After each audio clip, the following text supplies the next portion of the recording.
Baik, Assalamualaikum warahmatullahi wabarakatuh. Perkenalkan nama saya Zakwan Hafiz dengan NIM akhir 197. Jadi pada kesempatan kali ini saya akan menjelaskan hasil dari terjemahan buku 1 Introduction to Entrepreneurship karya Xiaozu Su buat bab 8 tentang menghindari risiko kewirausahaan. Baik, yang pertama itu ada pengantar risiko kewirausahaan. Dalam kehidupan sehari-hari, orang-orang takut bahwa mereka tidak dapat menghindari risiko yang sering ditemui. Faktanya, dalam ekonomi, kata risiko ini merupakan istilah netral, bukan definisi yang menakutkan. Secara umum, risiko dianggap sebagai kemungkinan kehilangan keuntungan akibat selisih antara hasil aktual dan perkiraan. Risiko ini mungkin dipengaruhi oleh berbagai faktor kompleks dan variabel di bawah kondisi yang tidak terkendali.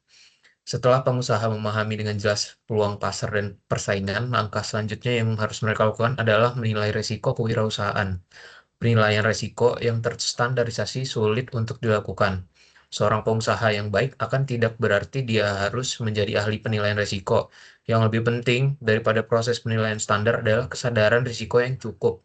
Dengan kata lain, wirausahawan harus mampu menganalisis dan mengenali risiko potensial di balik setiap keputusan serta memilih cara yang paling tepat untuk menghindari dan mengendalikan risiko tersebut.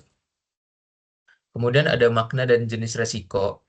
Risiko kewirausahaan adalah kemungkinan kerugian yang dialami oleh wirausahaan yang disebabkan oleh investasi modal ventura. Risiko ini ditandai oleh sifatnya yang objektif, tidak pasti, potensial, dualitas antara keuntungan dan kerugian, serta dapat diukur. Sebagai suatu probabilitas, risiko tidak secara langsung berdampak negatif pada aktivitas kewirausahaan hingga berkembang menjadi ancaman.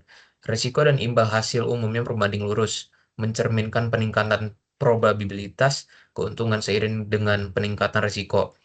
Sehingga setiap perusahaan yang beroperasi akan menghadapi risiko tertentu setiap hari. Risiko adalah keberadaan objektif yang dapat dipersepsikan dan dikenali. Pengusaha dapat menilai dan memperkirakan risiko kewirausahaan sehingga dapat melaksanakan manajemen risiko yang efektif. Oleh karena itu, startup harus mengidentifikasi dan mengonfirmasi risiko potensial, serta merumuskan dan menerapkan berbagai strategi penanggulangan yang efektif. Dengan cara ini, startup dapat mengendalikan kerugian risiko hingga batas minimum yang dapat ditoleransi. Kemudian ada jenis-jenis risiko, klasifikasi risiko dalam kewirausahaan. Yang pertama itu ada risiko teknis. Risiko teknis ini mencakup masalah terkait teknologi yang digunakan dalam produk atau layanan, seperti kegagalan perangkat keras atau perangkat lunak yang dapat mengganggu operasi bisnis. Kemudian yang kedua ada risiko pasar. Risiko pasar ini melibatkan ketidakpastian terkait permintaan dan penawaran produk di pasar yang dapat dipengaruhi oleh perubahan tren dan preferensi konsumen yang cepat. Yang ketiga ada risiko manajemen. Risiko manajemen ini berhubungan dengan keputusan yang diambil oleh tim manajemen, termasuk kemungkinan kesalahan dalam perencanaan dan eksekusi yang dapat berdampak negatif pada bisnis. Contoh risiko dalam kewirausahaan itu yang pertama teknologi. Startup teknologi sering menghadapi risiko pengembangan produk, kemudian ada pasar, bisnis retail berjuang dengan fluktuasi permintaan konsumen, ya. Kemudian ada manajemen, risiko manajemen terkait dengan kepemimpinan dan keputusan. Berikutnya ini ada sumber risiko kewirausahaan. Pertama, itu ada kesenjangan pembiayaan.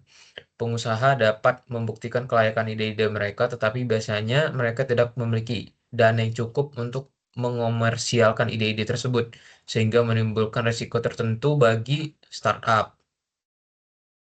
Kemudian itu ada teknologi, informasi dan kepercayaan. Informasi dan Kesenjangan informasi dan kepercayaan ini terdapat antara ahli, contohnya itu antara ahli teknis dan manajer. Artinya terdapat dua jenis orang yang berbeda dalam proses kewirausahaan, ahli teknis dan manajer yang menerima pendidikan yang berbeda dan memiliki harapan serta ekspektasi yang berbeda terhadap kewirausahaan. Kemudian yang keempat itu ada sumber daya, kesenjangan sumber daya. Hubungan antara sumber daya dan wirausaha mirip dengan hubungan antara cat, kuas, dan seniman. Tanpa cat dan kuas, ide seniman tidak dapat diwujudkan, begitu pula dengan wirausaha. Tanpa sumber daya yang diperlukan, wirausaha tidak akan mampu melakukan apapun. Dalam kebanyakan kasus, wirausahawan tidak dapat mengakses semua sumber daya yang mereka butuhkan, sehingga menimbulkan kesenjangan sumber daya. Kemudian yang terakhir itu ada menyebabkan risiko kewirausahaan, itu adalah tentang kesenjangan manajemen. Yang berarti wirausahawan bukanlah wirausahawan yang unggul dan tidak dilengkapi dengan keterampilan manajemen yang unggul. Kesenjangan manajemen terutama berakar pada dua aspek. Pertama itu wirausahawan yang menggunakan teknologi baru untuk memulai bisnis. Selain itu, wirausahawan sering memiliki ide-ide menarik, tapi tidak memiliki keterampilan perencanaan strategis yang unggul atau tidak pandai mengelola urusan spesifik. Kemudian ada dampak kesenjangan risiko. Yang pertama itu ada pembiayaan, eh, seperti yang sudah saya jelaskan tadi, ada teknologi, ada kepercayaan. Kemudian ada manajemen risiko kewirausahaan. Pengelolaan risiko kewirausahaan adalah proses di mana suatu usaha baru mengidentifikasi, mengevaluasi, dan menganalisis berbagai risiko, menentukan metode pengendalian risiko yang sesuai, dan mengimplementasikannya secara tepat. Selanjutnya, biaya pengelolaan risiko harus menggantikan biaya risiko yang tidak pasti agar dapat mencapai jaminan realistis maksimal dengan biaya ekonomi terendah. Intinya, pengelolaan risiko kewirausahaan berfokus pada identifikasi dan processing risiko kewirausahaan. Kemudian ada proses manajemen risiko. Yang pertama itu identifikasi.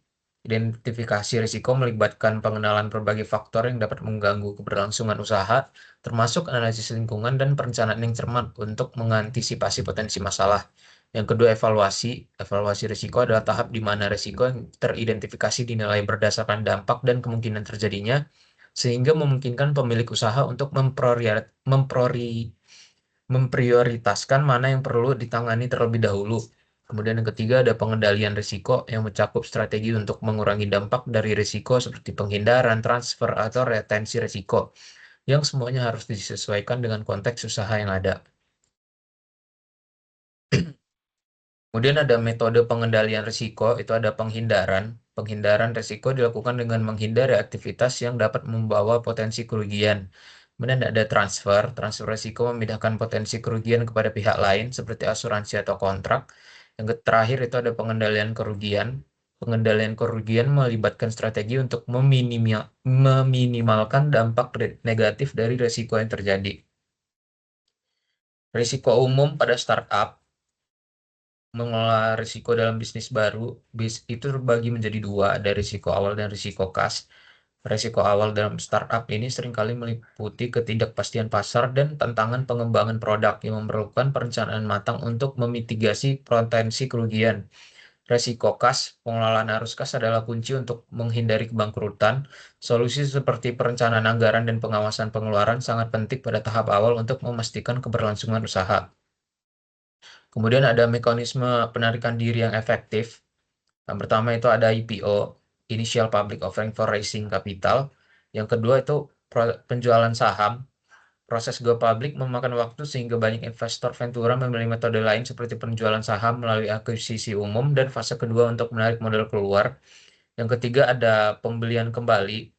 Pembelian kembali perusahaan ini melibatkan pendiri atau manajemen membeli kembali saham dari investor modal ventura, yang kemudian dapat dihapus atau dibagikan kepada pemegang saham lain untuk menarik diri dari pasar. Terakhir ada likuidasi. Banyak UMKM yang menghadapi risiko tinggi dan kegagalan investasi. Statistik menunjukkan bahwa 20-30% usaha gagal total. Likuidasi meskipun menyakitkan, bisa lebih baik daripada mempertahankan bisnis yang tidak menguntungkan, karena aset dapat bernilai lebih jika dibersihkan daripada dipertahankan dalam bisnis yang buruk. Pembelajaran dari kasus nyata, ada analisis krisis dan strategi kewirausahaan, menggali studi kasus Hussein dan perusahaan teknologi Israel menunjukkan bahwa pengelolaan risiko yang baik dapat meningkatkan keberlangsungan usaha dalam situasi yang sulit. Baik, mungkin cukup sekian presentasi saya mengenai pengelolaan risiko, bagaimana cara menghindari risiko. Sekian dari saya. Assalamualaikum warahmatullahi wabarakatuh.